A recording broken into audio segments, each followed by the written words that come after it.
showed it.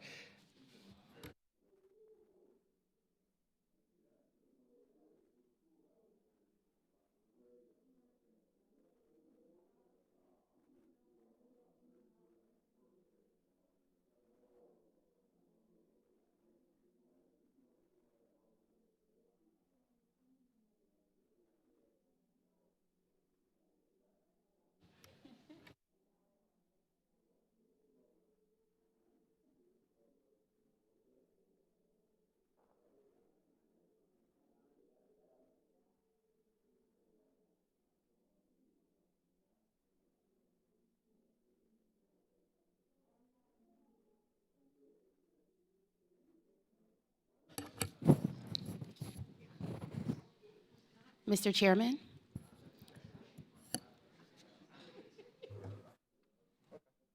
Are you ready to begin? Yes. Please provide a 5-second countdown. 5, 4, 3, 2, 1. Good morning. I call this meeting to order. A quorum is present. Without objection, the chair is authorized to declare a recess at any time. Pursuant to Committee Rule 4 and House Rule 11, Clause 2, H4, the chair announces that he may postpone further proceedings today on the question of approving any measure or matter or adopting an amendment on which a recorded vote or the yeas and nays are ordered. Before we proceed, I would like to go over some items for our members participating remotely. First, if you are experiencing connectivity issues, please make sure you or your staff contact our designated technical support so those issues can be resolved immediately. Members participating remotely must continue to use the video function for the duration of their participation in the hearing unless they experience connectivity issues or other technical problems that render the member unable to fully participate on camera. In the event of a recorded vote, members are encouraged to state their name first, then proceed to render his or her vote. By doing so, this will give the cameras a chance to locate who is speaking. It is committee policy that members participating remotely will remain muted when not recognized, just like turning your microphone on and off during an in-person hearing. This is out of courtesy to all members on the committee and so that background noise does not interfere with another member who is recognized to speak. When you are recognized, you will need to unmute your microphone and pause for 2 to 3 seconds before speaking so that your words are captured in the hearing room and on the live stream. Now, if you wish to have a document inserted into the record, please ask for unanimous consent and have your staff email the document to veteransaffairs.markup@mail.house.gov. It will be uploaded to the committee document repository. Without objection, members will be recognized in order of seniority during this markup today. This will make it easier for me to ensure all members participating have an opportunity to be recognized. Does any member have a question about the conduct of this hearing with members participating remotely? Hearing none, we'll now move on. I now recognize myself for an opening statement. Welcome, everyone. Dr. Rowe, since this will likely be our last markup together, I want to take a moment to thank you for your friendship and your leadership over the years. You have been a great advocate for veterans, and I'm going to miss having you in the room as the committee carries on the work that you've done over the past 12 years. One of the issues you have recently brought to our attention is the need to look at veteran health care eligibility. We spent a few minutes discussing it last week during our legislative hearing, and I want you to be part of a larger conversation on this topic. And I would like to host an oversight hearing on health care eligibility before you retire. I will have our staff work out a time during November or December to hold the first hearing on eligibility in what has likely been more than 20 years. While this is one of the smaller markups we've held, I think the bills before us are significant. Most members of this committee have championed policies that would work to reduce veteran suicide. It hasn't always been easy, but we have found a way to include a good portion of those policy ideas in H.R. 8247, the Veterans Compact Act. To those members whose ideas were not included, I can promise this isn't going to be the last conversation or the only legislation we consider regarding veteran suicide prevention. We will pick up where we left off on lethal means training and the zero suicide demonstration. We still can do more to ensure women veterans and veterans of color have an easier pathway to VA benefits and health care. I don't mention these provisions to diminish the work that has been accomplished, but to remind us all that we can and will continue to focus on reducing veteran suicide. I want to recognize the work of Senators Moran and Tester. Not only did they work together to pass a fully bipartisan bicameral bill, S-785, the Commander John Scott Hannon Veterans Mental Health Care Improvement Act, which we will pass when we are on the floor next week, but they also found a way to help me craft a suicide prevention bill that will pass unanimously out of the House. And I know they will work just as hard to pass the Veterans Compact Act, so thank you for your leadership and the dedication to improving the lives of veterans. The Senate has also passed 6 additional House bills that will be signed into law, and they continue to work to develop legislation. And when it is voted through the Senate, I will work to get it passed through the House as well. I also want to thank our staff, both on the majority and the minority. John Towers, thank you and your staff for working with us to get the Veterans Compact Act to a place where we can advance it through the House and hand it off to the Senate. I also want to thank Carolyn Canfield, the staff director for Senator Moran, and Tony McLean, Senator Tester's staff director, and both of their staffs for the countless hours they spent away from their families over the past couple of weeks to get the Compact Act to a good place. And of course, I'm very grateful to my own staff director, Ray Kelly, and all of the amazing staff that work under him. And I'll say that for both majority and minority staff of the Veterans Affairs Committee, we have superb people. Can't compliment them enough in the bipartisan spirit that we operate under here. Without their dedication and service on behalf of the nation's veterans, we wouldn't have the bill before us this morning. With that, I now recognize Dr. Rowe for his opening statement. Thank you, Mr. Chairman, and thank you for your kind words. It indeed has been a privilege these last dozen years to serve on this committee with this bipartisan committee, and we've done a lot of good work for our nation's heroes, without a doubt. I look from 1 million claims, disability claims, to now under 40,000, and soon hopefully to be down to 0. I want to thank you for your work. And I'm pleased to be here this morning to advance legislation to improve transparency throughout the Department of Veterans Affairs, strengthen the oversight provided by the VA Inspector General, and extend employment protections to National Guard members on state active duty orders, and of course, to help prevent veteran suicide. As members are well aware, Chairman Takano and I have been working over the last several weeks with Senators Moran and Tester, the chairman and ranking member of the Senate Committee on Veterans Affairs, to secure passage of Senate Bill 785, Commander John Scott Hannon Veterans Mental Health Care Improvement Act. Following last week's legislative hearing, our staff worked with Chairman Moran and Ranking Member Tester's staff throughout the weekend to come to an agreement on a number of House provisions that could move through Congress this year in exchange for House passage of Senate 785. Those provisions are contained in Chairman Takano's Veterans Compact Act, one of the bills on today's agenda. I'm proud of the work that, together with our friends and colleagues in the Senate, we were able to produce, and I'm grateful to Chairman Moran and Ranking Member Tester for their commitment to finding a way forward on behalf of the veterans we serve. I will also be supporting the Veterans Compact Act today and appreciate the Chairman for introducing it. That said, the House consideration of a bipartisan bill to increase care for veterans at risk for suicide that gained the support of every U.S. Senator and a wide variety of stakeholders, including every major veteran service organization, veterans serving direct care organizations across the country, and the VA should never have been in question. Certainly not when we're losing 20 service members and veterans a day to suicide and are working steadfastly to find solutions to help save their lives. I look forward to House considerations of both S-785 and the Compact Act next week and hope that we can continue working together on bipartisan, bicameral basis in the admittedly limited time left in the 116th Congress and deliver even more for our nation's veterans. Doing so will require good faith efforts on both sides. Unfortunately, we've had a problem in this Congress on a number of critical issues, one of the issues that is the sacred nature of memorials and monuments and grave sites dedicated to our fallen heroes.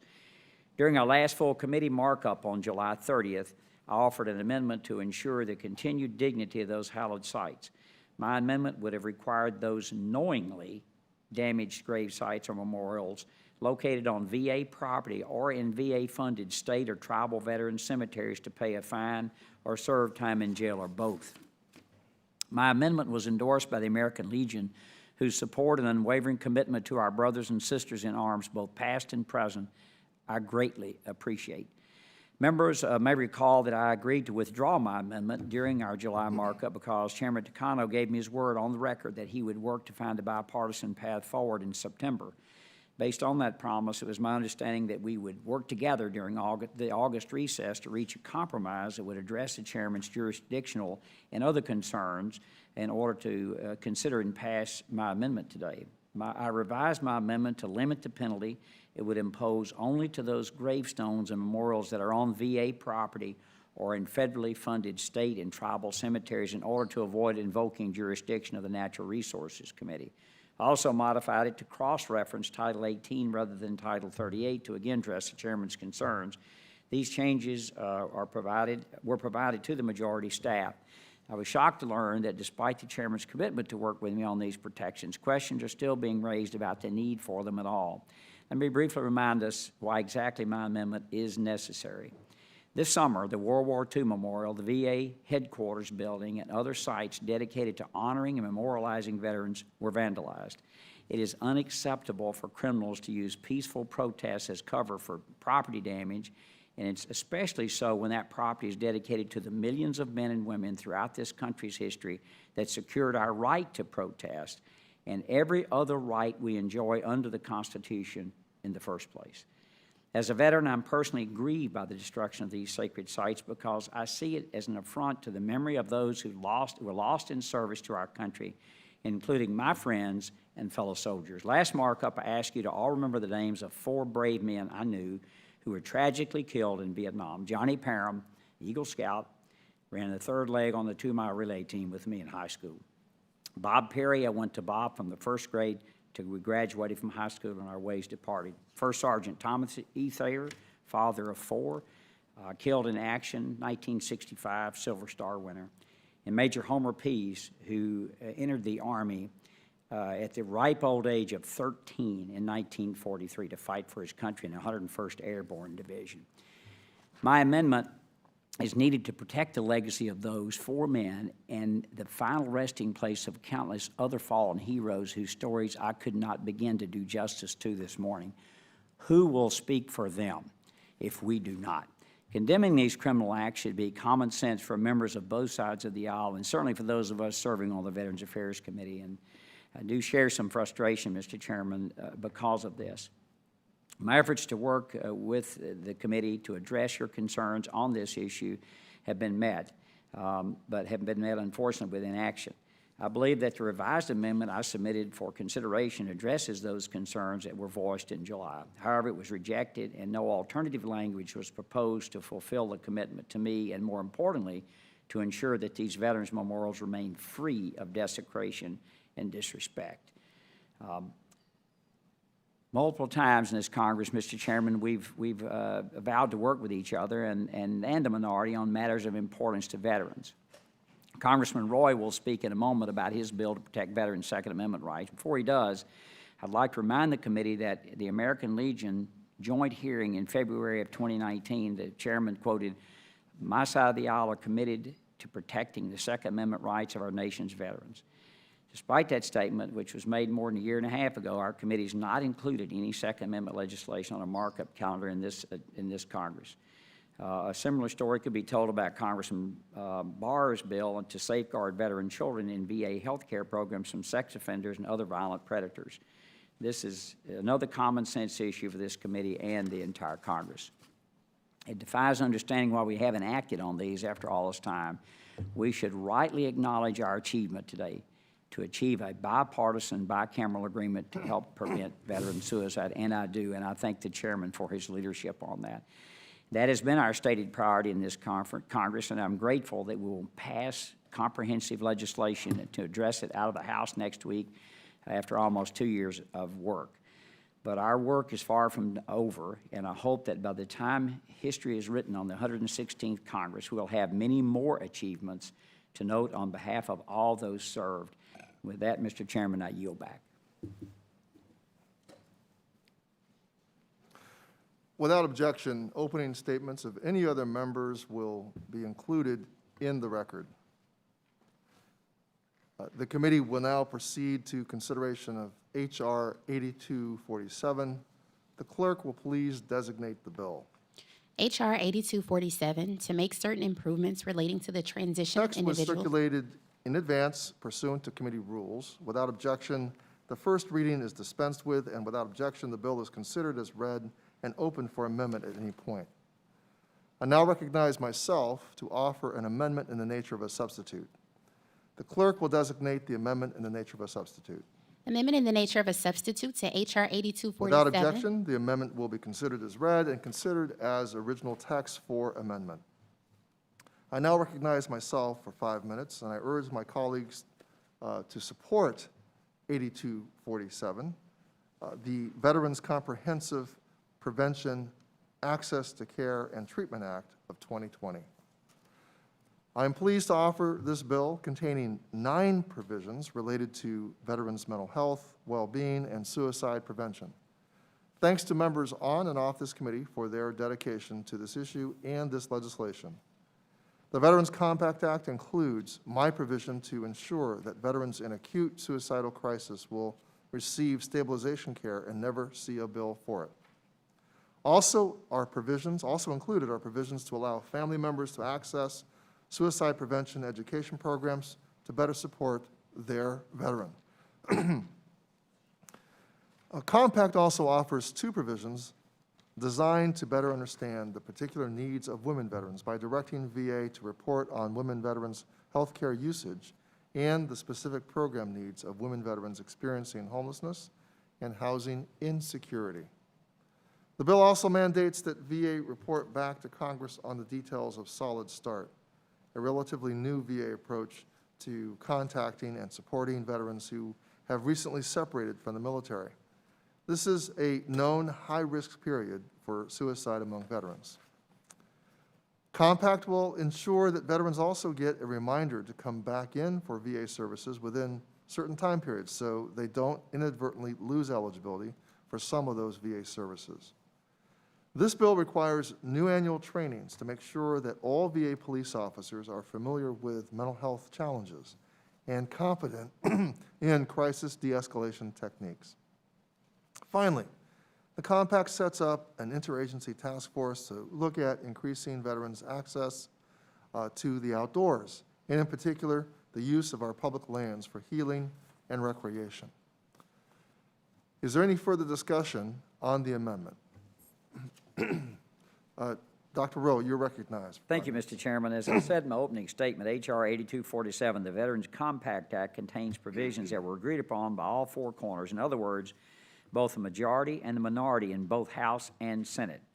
The amendment in the nature of a substitute to H.R. 8247 reflects technical corrections to the bill that were identified after it was introduced. These corrections were also agreed to by all 4 corners. This bill, which is sponsored by Chairman Takano, would increase support for veterans as they transition out of the military by creating a pilot program to share information with their friends and family about the challenges and stresses of transition and the benefits and services available to those who have served, and by requiring a report on the Solid Start program, as was mentioned.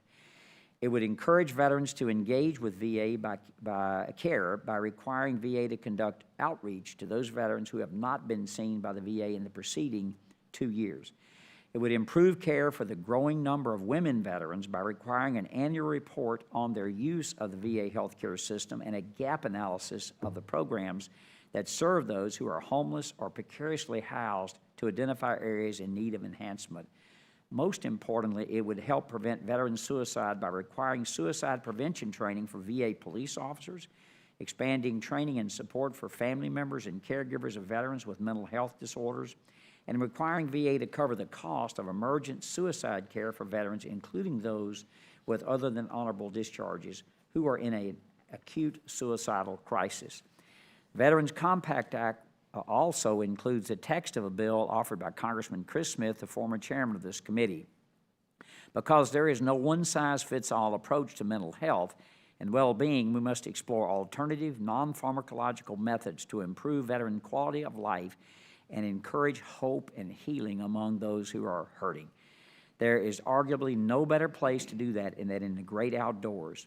Our country is blessed with a plethora of national parks and other public lands. Congressman Smith's bill would create a task force to examine how those and other outdoor spaces could be used to facilitate health and wellness among veterans. I'm grateful to Congressman Smith's bill being included here, and I thank him for his hard work and leadership on this issue and his long-time dedication to those who have served. As I said in my opening statement, I am in full support of the Veterans Compact Act, and I look forward to House consideration of it and Senate 785 next week to fulfill this committee's commitment to doing our part to support veterans who are struggling with suicide.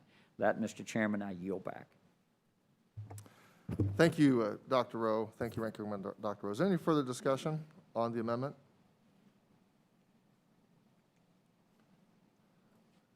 If not, the question is on the amendment in the nature of a substitute to H.R. 8247.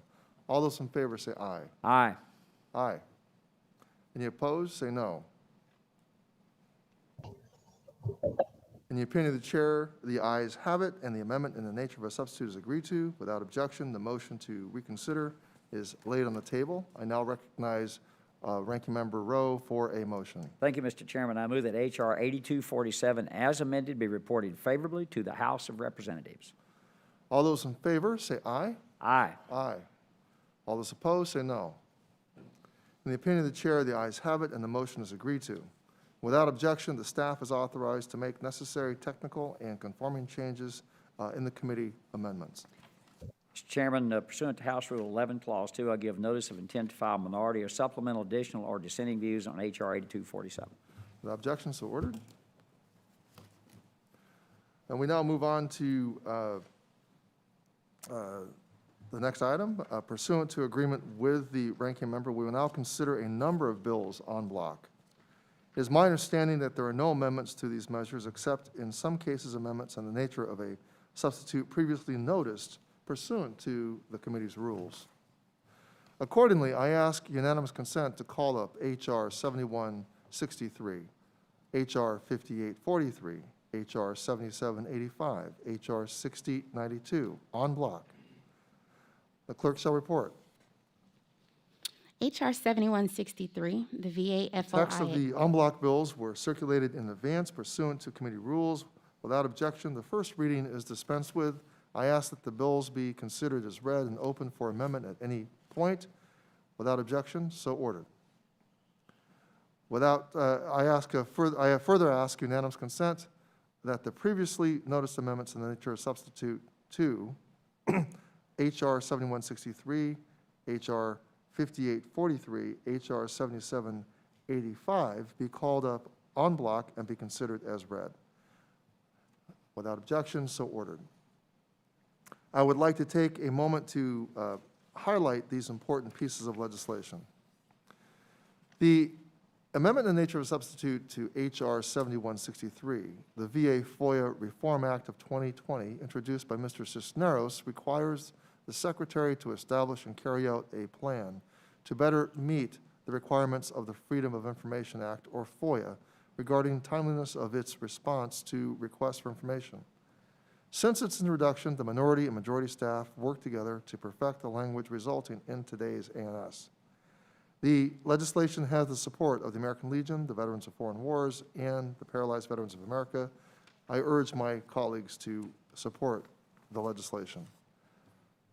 The amendment in nature of a substitute to H.R. 5843, the Strengthening Oversight for Veterans Act of 2020, introduced by Ms. Rice, will provide the VA Inspector General with testimonial subpoena authority, which would allow stronger oversight of VA. I also urge my colleagues to support the legislation. I'd also like to thank Mr. Rose for his work on H.R. 7785 and for his continued service to his community in the National Guard. He has seen the increased use of National Guard this year. He's actually seen the increased use of National Guard this year firsthand. And I appreciate Mr. Rose identifying a shortcoming in the protections we have for our service members and for bringing it to the committee's attention. Now, service members should not have to worry if their employer could fire them for reporting to duty to serve their community. Haggling between state and federal government over who is funding emergency or disaster responses should not impact a service member's protections. I want to thank Dr. Rowe and minority staff for working with us on this bill, and I look forward to working with our Senate counterparts to get it over the finish line this year. I urge my colleagues to support the legislation. I want to thank Dr. Dunn for introducing H.R. 6092, the Veterans Prostate Cancer Treatment and Research Act. Prostate cancer is the #1 cancer diagnosed in the Veterans Health Administration. Research has shown that exposure to herbicides, including Agent Orange, increases the risk of prostate cancer. This bill will establish a national clinical pathway for research and treatment of all stages of prostate cancer, from early detection to the end of life within VA's National Surgery Office, and enable coordination and collaboration with other relevant federal agencies. This bill will also establish a national center of the Prostate Clinical Care Implementation Program. H.R. 6092 will save and extend lives by improving research and clinical care for treatment of prostate cancer. Again, I urge my colleagues to support the legislation. I support all 4 bills in this en bloc package and urge each one of you to support them too. I now recognize Ranking Member Dr. Rowe for 5 minutes to speak on the en bloc package. Thank you, Mr. Chairman. While I will be supporting all of the en bloc bills this morning, I want to say particularly thanks to Dr. Dunn for his work on H.R. 6092, the Veterans Prostate Cancer Treatment and Research Act. Approximately 1 in 5 male veterans are expected to be diagnosed with prostate cancer in their lifetime. A few years ago, as chairman of this committee, I was one of them. As a prostate cancer survivor, I know firsthand the life-saving importance of early detection and intervention. Veterans are diagnosed with prostate cancer at twice the rate of the general population, making it the most commonly diagnosed cancer among veterans in the VA healthcare system. Dr. Dunn's bill would help ensure that every one of those veterans benefit from the best practices in prostate cancer detection, treatment, and research so that they can have the best possible chance for a full recovery. I'm also proud to support this bill today, and I once again thank Dr. Dunn, who is my friend, fellow veteran, fellow physician, and the ranking member on our subcommittee on health for introducing it, and for his hard work and steadfast dedication to improving care for all of our nation's veterans, including those with prostate cancer. I also want to thank Congresswoman Rice and Congresswoman Radewagen for their work on H.R. 5843, which would give the VA Inspector General testimonial subpoena authority enforceable by the U.S. District Courts, as well as Congressman Cisneros for his work on H.R. 7163 to improve the timeliness of VA's response to Freedom of Information Act requests. The amendments in the nature of a substitute to those bills reflect the minority's input, and I'm grateful for those members' willingness to work with us on these bills. The legislative process benefits from the collaboration, and so do our nation's veterans. I also appreciate Congressman Rose's efforts on H.R. 7785, which would extend USERA rights to members of the National Guard who are serving on state active duty orders. And just, Congressman Rose, when I was the mayor, or when I was on the city commission, just as I got elected, my first political elected office in 2003, a lot of our Guard and service members were being called up for Desert Shield, Desert Storm, as you recall, when we went into Iraq. And a lot of those were not veterans, and they didn't understand. One was a police sergeant, I remembered, and he had a family, and his salary as a police sergeant was more than his paycheck was as when he was called up, whatever his MOS was. I suggested that our city make up the difference in that paycheck so that he wasn't harmed financially. So the city of Johnson City, Tennessee, when one of our guardsmen or reservists are called up, they are made whole. And I thank you for your pointing this out. It should have been done. This was just, and I really appreciate what you did now. And so thank you for that. The men and women of the National Guard have stepped up to serve their communities across the country this year in response to COVID-19, and I know that Congressman Rose was one of them. Ensuring that their civilian jobs are protected while they are on state orders are one way to show our appreciation for their brave and selfless service, and for that reason, I'm very pleased to support this bill today. And in closing, I want to say about a friend of mine, Ernie Rumsby, who died yesterday. Ernie was a Navy veteran. He's one of the most dedicated veterans that I know. He set up the Tri-Cities Military Affairs Council. When he first came to me with that idea, I didn't think it was going to be anything. But he got between 300 and 400 businesses together to donate money, goods, and services to veterans in need. And he could reach out almost immediately. And so I want our prayers to go to Ernie and his family. He's a great American, and I am very sorry for his passing. With that, I yield back. Thank you. Thank you, Dr. Rowe. Does any other member have wish to speak or wish to be recognized to discuss the en bloc agenda items? Mr. Rose, you are recognized for 5 minutes. Thank you, Mr. Chairman, and Ranking Member Rowe, thank you for your kind words as well and for your extraordinary service to this nation. And thank you, of course, for including this important bill at today's markup. Thank you to my colleague, Representative Stube, for co-leading this legislation with me. As described, my bill would update the Uniformed Services Employment and Reemployment Rights Act, a set of key employment discrimination protections for our service members to include National Guardsmen when they're called up on state active duty orders, otherwise known as SAD. So when they come home after serving, they don't lose their jobs. These folks have enough stress to deal with. Our National Guardsmen and women served as lifelines to our communities in the midst of the widespread COVID pandemic. They have assembled test kits, they've distributed meals, they've supplied medical personnel to hospital systems in need. I saw this service firsthand during the COVID pandemic. It did not matter what task was put in front of them, they got the job done. So many of them having to spend months away from their family in the process. I even worked to get a National Guard mobile testing unit to the Brooklyn VA in my district to help supplemental testing capacity for our VA staff. Another task that the National Guard's not in their normal orbit, but they said this has got to be done, and they did it. The very last thing we should be doing while our National Guardsmen and Guardswomen are supporting us is to allow them to be denied employment when they return to their civilian jobs. When I was activated in my district on Staten Island, I didn't have to worry about losing my job, no matter how hard my colleagues across the aisle might try. I had the luxury of coming back to the house with zero issue. It's a sad fact right now, based off varying state laws that can determine if that's the case for a fellow Guardsman and Guardswoman. This is an outrage. That's why we introduced this bill, which will extend employment protections against discrimination for those serving on SAD orders. It should not matter if they're activated based off federal government orders, state active duty orders. It should not matter where the pot of money is being drawn from. It should just matter that they are willing to serve.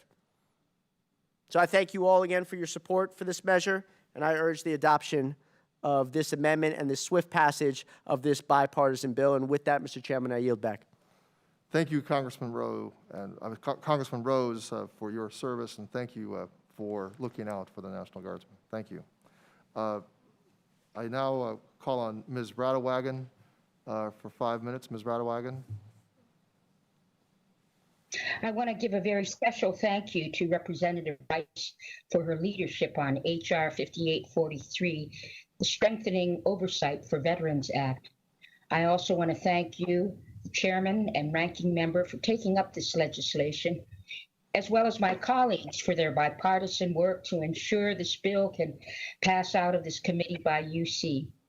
Finally, peeking behind the curtain for a bit, I want to thank the committee staff for their work. They've been especially helpful coordinating things with my office as we've learned to do our work remotely during the pandemic. Regardless of any challenges we may face, the principle is always how to best serve those who served our country.